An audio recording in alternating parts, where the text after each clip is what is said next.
دہرا رہا ہوں اور اس کی تفصیل میں جانا ہے آج.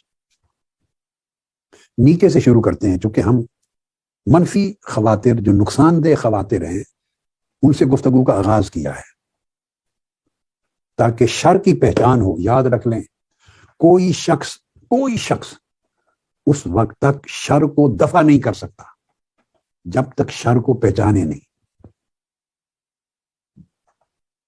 کوئی شخص اس وقت تک معصیت اور گناہ کو چھوڑ نہیں سکتا جب تک وہ اس گناہ اور معصیت کی پہچان نہ ہو، معرفت نہ ہو کہ یہ ہے کیا، اس سے اللہ نے مجھے منع کیا ہے.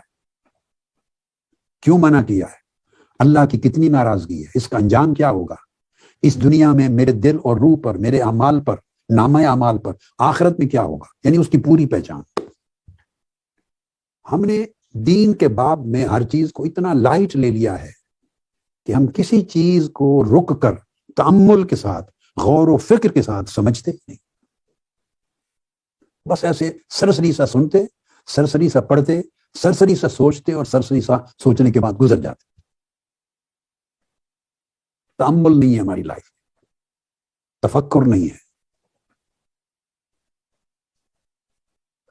تو یاد رکھ لیں کہ ہمیشہ برائی کو جب تک پہچانے نہیں اور اس کے نقصانات کی پہچان نہ ہو، ضرر، نقصانات کیا ہیں، اس کے اثرات کیا ہیں، جب تک ان چیزوں کی معرفت نہ ہو تو آپ برائی کی جڑ نہیں کاٹ سکتے زندگی سے، اس کا قلع کما نہیں کر سکتے. تو برائی کا قلع کما ہوگا پہلے، تو پھر آپ کی تختی پر نیکی کے ثبت ہونے کی جگہ بنے گی.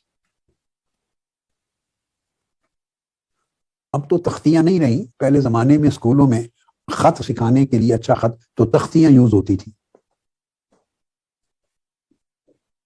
جب تختیاں یوز ہوتی تھی تو وہ پھر لکڑی کی تختیاں ہوتی تھی، پھر اوپر وہ مٹی گاچی کیا کہتے تھے وہ لگاتے تھے، خوش کرتے تھے، پھر قلم دوات سے لکھتے تھے. میں نے تو وہ کام نہیں کیا کیونکہ میں ان اسکولوں میں نہیں پڑھا جہاں یہ تختیاں، اور میرا اسکول پاکستانی اسکول نہیں تھا، یورپین انگلش اسکول تھا جہاں میں پڑھا ہوں. گریڈ 1 سے پہلی کلاس سے، تو ہمیں تختیاں نہیں سکھائی انہوں نے، مگر ہم دیکھتے تھے، باقی اسکول کے بچوں کو محلے میں دیکھتے تھے. ہاں، گھر میں میرے والد گرامی رحمۃ اللہ تعالی علیہ نے وہ الگ سے، جو اسکول میں جو کہ نہیں ہوتا تھا، وہ پہلے دن سے قلم، پین اور کاپی تھما دیتے تھے، مگر وہ نب ہوتی تھی بڑی، اس سے خط بناتے تھے. تو پھر یہ تختی کا عمل باہر ہم گھر میں پرائیویٹلی لکھنے کا سیکھتے تھے. تو اگر آپ ذہن میں لے آئیں، آپ بات کو سمجھ گئے ہوں، اگر ایک تختی بھری ہوئی ہو، لکھی ہوئی ہو، اور آپ کو کوئی کہے کہ نیا مضمون لکھیں، تو آپ لکھ ہی نہیں سکتے، اس کو پھر پانی سے دھو کے مٹانا پڑتا تھا. اس مٹانے کو تزکیہ اور تصفیہ کہتے ہیں. اس کو تصفیہ کرتے ہیں، تختی کو صاف کرتے ہیں. جب تک پہلی لکھائی اور سیاہی بالکل دھل نہ جائے، مٹ نہ جائے اور تختی صاف نہ ہو جائے، آپ نئی عبارت اور نیا مضمون نہیں لکھ سکتے. اگر آپ کے دل و دماغ میں گناہوں کا، معصیتوں کا، نافرمانیوں کا، امراض کا، برائیوں کا مضمون لکھا ہوا ہے اور جگہ ہی نہیں بچی نیکی کے نئے مضمون کے لکھنے کی، تو پہلے اس کو مٹانا ہے، دھونا ہے. یہ بدی کو رفع کرنا، معصیت سے شر کو مٹانا. اس کو مٹائیں گے، جگہ بنائیں گے، تو پھر خیر کی عبارت لکھیں گے، پھر خیر کا مضمون آئے گا. اب یوں سمجھیں، اگر دل کی تختی شر کے واردات کے ساتھ اور شر کے خواطر کے ساتھ بھری ہوئی ہے، شر کے خیالات کا ہجوم ہے،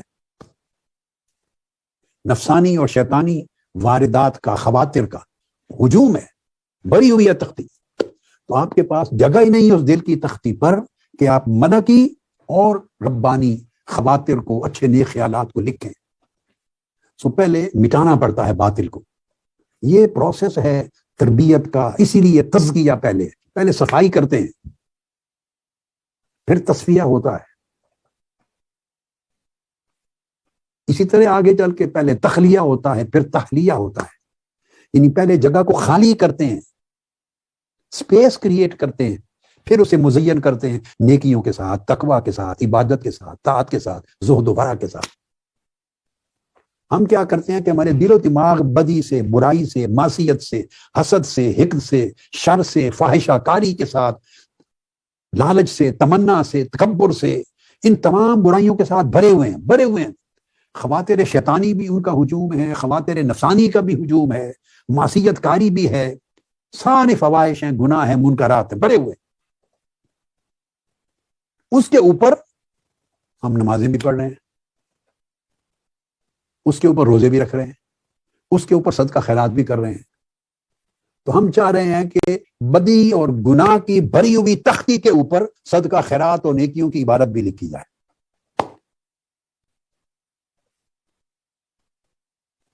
یہاں میں ایک چیز سمجھا دوں کہ اگر آپ کے ذہن میں یہ بات آئے کہ گناہ تو ایک طرف لکھے جاتے ہیں اور نیکیاں ایک طرف لکھی جاتی ہیں، دو فرشتے ہیں الگ الگ، میں وہ بات نہیں کر رہا، اس لکھائی کی بات نہیں کر رہا، میں دل کی تختی کی لکھائی کی بات کر رہا ہوں. وہ تو حساب کتاب ہے، وہ اکاؤنٹنٹس ہیں، وہ ریکارڈ کر کے اللہ کے حضور پیش کر دیں گے، وہاں تولیں گے، وہ الگ چیز ہے.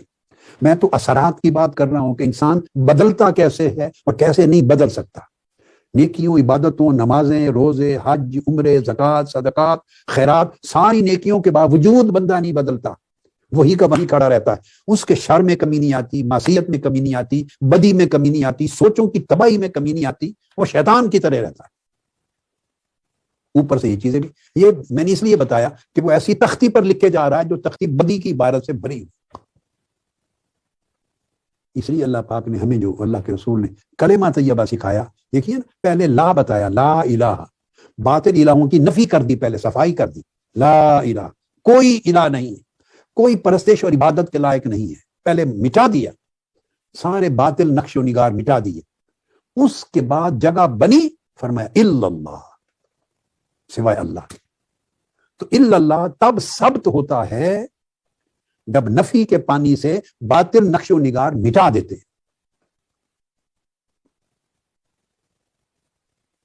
آپ بلڈنگ بھی بناتے ہیں جب، اور کئی سالوں کے بعد پینٹ کرتے ہیں، تو کیا بولتے ہیں اس کو؟ پہلے اس کو رگڑ کے صاف کرتے ہیں. کیا کہتے ہیں اس کو؟ صاف کرتے ہیں اس کو پہلے. جو آپ کا پینٹر بلڈر آتا ہے، وہ پچھلے رنگ وغیرہ کو جو بھی خراب ہو گیا، جی